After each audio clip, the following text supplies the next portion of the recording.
Failure is an integral part of video games, and we have made peace with that. Indeed, most game overs, mission fails, or violent deaths in games, while unlooked for, teach us a valuable lesson for next time, or at least leave you with a hilarious ragdolling corpse. But not all defeats are so noble, and sometimes a game will insta-fail you in a way that leaves you with nothing but a sense of frustration and vague feelings of shame, and if we wanted that, we'd go outside and play real sports. Here then are the very lamest ways that games picked to insta-fail you. Thanks for nothing.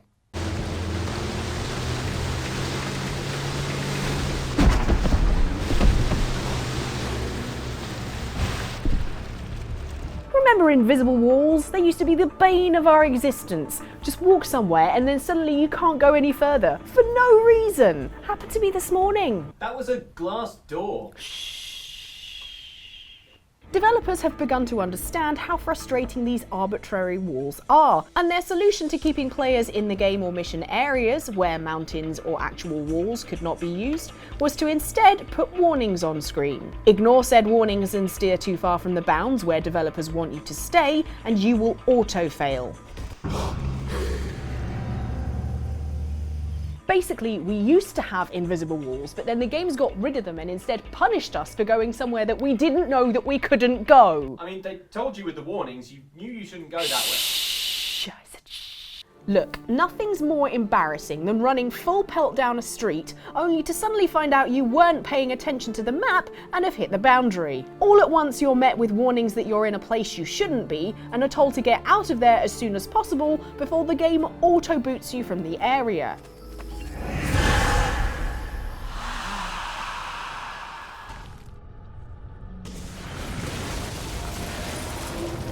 This is just like that time I walked into the arachnid section of the insect house and woke up outside 20 minutes later. What? They're arachnids. I didn't expect them in the insect house. Spiders aren't insects, guys. Nate? I might have been able to do that 30 years ago. God, Nate! In real life, we can't leap up an Aztec temple or scale the masonry of a centuries-old church. At least not without getting a lot of angry letters from the vicar. And we've made our peace with that, but games offer a tempting glimpse at an alternate world where unlimited upper body strength transforms us into edifice-clambering superhumans, unafraid of heights or crumbling masonry. Whoa! That is, until you spy what looks like it could be a climbable object, but that, having launched yourself in its direction, turns out to just be ungrabbable decoration, plunging you to your insta-death.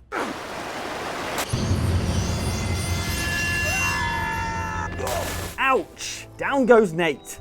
And up go Nate's travel insurance premiums.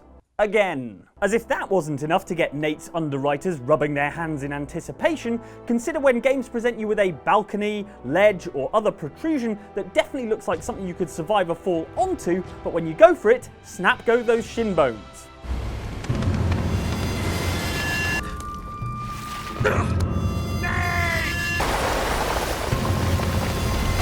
It's a pretty galling way to get a game over, especially for an adventurer who probably assumed they'd meet their untimely end at the hands of a revived Mayan king or a demon plague hidden within a lost scroll or some such. Makes you wonder if that gold sarcophagus you're after is really worth it, eh, Nate?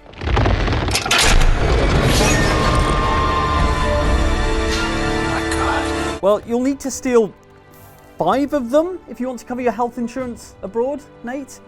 6 if you want lost luggage cover thrown in.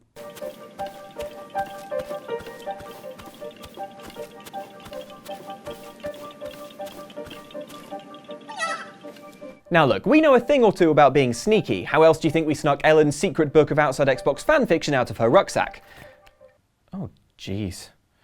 So why is it that when we enter the virtual world of video games, our stealthing efforts so frequently end in a humiliating, teeth-grinding auto-fail? You know the missions we're talking about, the ones where a game demands that you follow a target at a discreet distance, maintaining line of sight, but staying out of view when they get jumpy. And basically doing your level best to appear nonchalant. Like when Ellen realises her fanfiction is missing.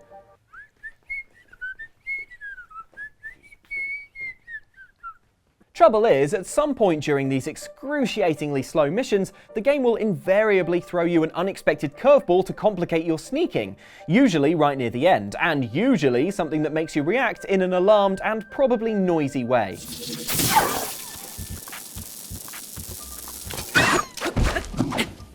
Now that you're about as inconspicuous as a T-Rex in a vegan restaurant, your target spots you of course, and you guessed it, that's an insta-fail. Back to the beginning of a mission whose thrills mostly involve walking very slowly, crouched about 1 foot off the ground. And honestly, if we wanted that kind of escapism, we could just read Chapter 5. Jane and Mike do a big heist on Gringotts, and Ellen was there as well.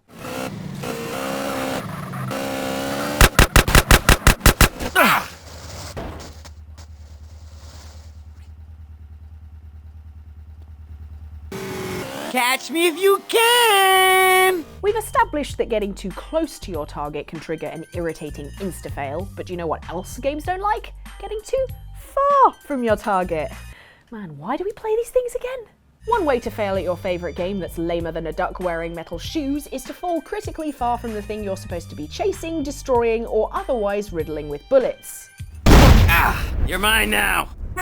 These chase missions regularly take place in open-world cities, which means to fulfill your exciting goal, i.e. shooting a bunch of bad dudes who have the temerity to oppose you, you'll have to do a lot of very unexciting legwork to get there, i.e. not getting stuck on the corner of a building, bumping into a car, or generally flying off in the wrong direction while the thing you're chasing turns into a pixel-sized dot on the horizon. Because, as you're probably aware, straying too far from your target is one of gaming's biggest, most irritating no-nos. All we had to do was follow the damn train, CJ! And all you had to do, Big Smoke, is give me a break, because this is not easy, and we're supposed to be friends. There's a very particular and all too familiar stress that comes from watching your mission objectives slowly but surely pulling away from you. All we had to do was follow the damn train, CJ! Knowing that any second an invisible line will be crossed, triggering an auto-fail and a long slog back to the start of the mission. All we had to do was follow the damn train, CJ! Where you'll get another chance to veer wildly off course at the last moment. All we had to do was follow the damn train, CJ. Yes, Big Smoke, you mentioned. Thanks for your input.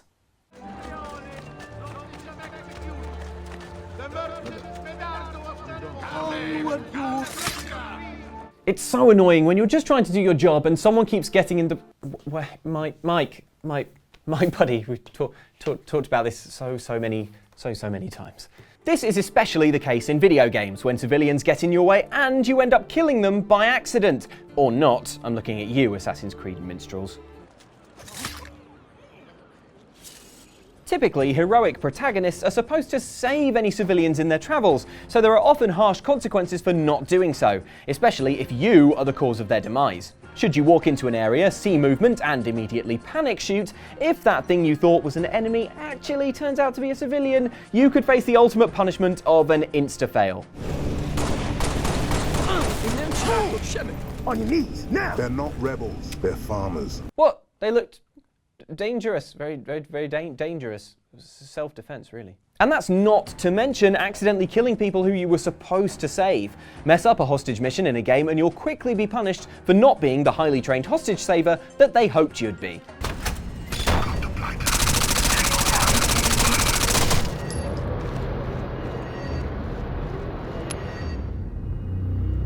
I'm really more of a negotiator, you know, with a megaphone, standing really far away.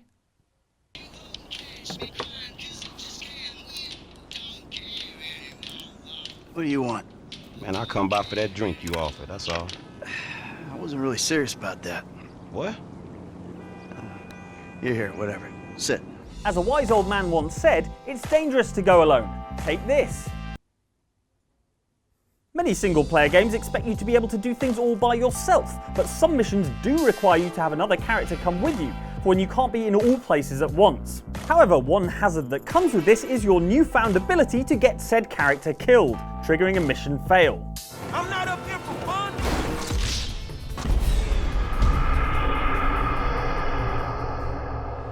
So, you're the hazard. See, for people already finding it hard to keep ourselves alive, having another person to look out for and not injure can often be just one person too many.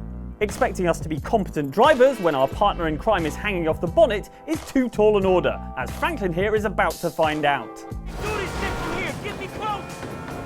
And ready. What?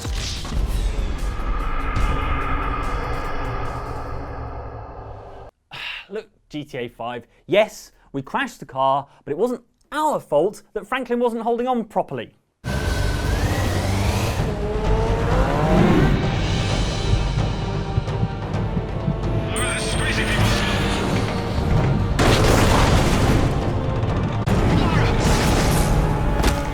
Quick time events, or QTEs, are designed to be tests of your super fast reflexes. Think fast!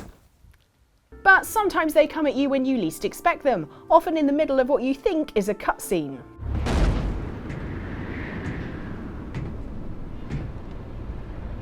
Is that it? Yes, it is.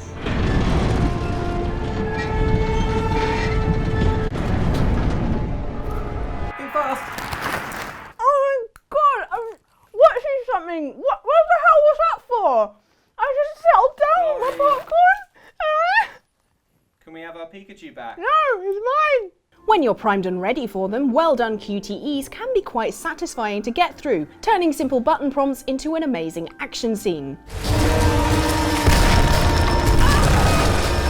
At other times, however, they do catch us completely off guard. The gameplay stops, you settle down to watch a cool piece of animation, only to look like a complete fool when it becomes apparent that the game expected you to take part.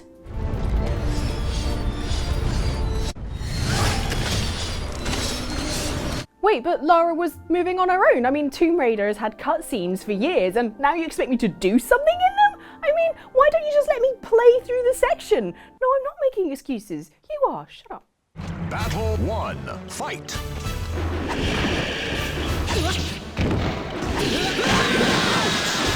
There are plenty of ways to lose a fighting game with dignity, like having your torso punched off by Sub-Zero. Finish him.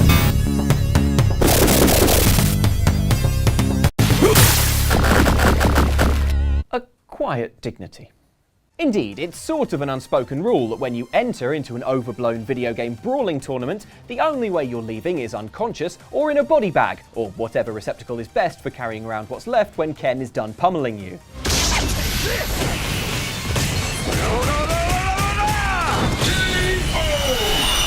There are, however, some games in which a much lamer outcome is entirely possible. The humiliating and unsatisfying Ring Out, triggered when you stray too close to the edge of the combat zone and either trip up or get knocked stupidly out of bounds. Oh, come on, who sets these bounds? I'd like to have a word with the organisers. I also have some questions about the use of swords. Not only does a Ring Out speak volumes about your spatial awareness, or lack thereof, it denies your opponent the deserved thrill of whittling your health bar down through legitimate methods, instead letting the floor, or in some cases a yawning abyss, do the work instead. Justice will prevail! Just kidding! The shame of this insta-fail will have you tearing your hair out and wondering why the option to flop out the ring like a sleeping cat off the back of a sofa was even programmed in. Especially when most brawlers have the decency to place an invisible wall between you and whatever the hell is off the edge of the screen. Out of bounds! Oh, come on! Ring out! That didn't count. I give up. So there are some of the annoying and embarrassing ways in which you can auto-fail in a game. Are there any others that you can think of? Let us know in the comments down below. And if you want to not auto-fail on YouTube, you should click and watch one of these videos from us and Outside Xbox. They are some good eggs over there. And also you should, it's a QTE button. You should subscribe. Quick, you can click it out to avert disaster. Otherwise, oh no, what's gonna happen? Thanks guys, that really works. Oh,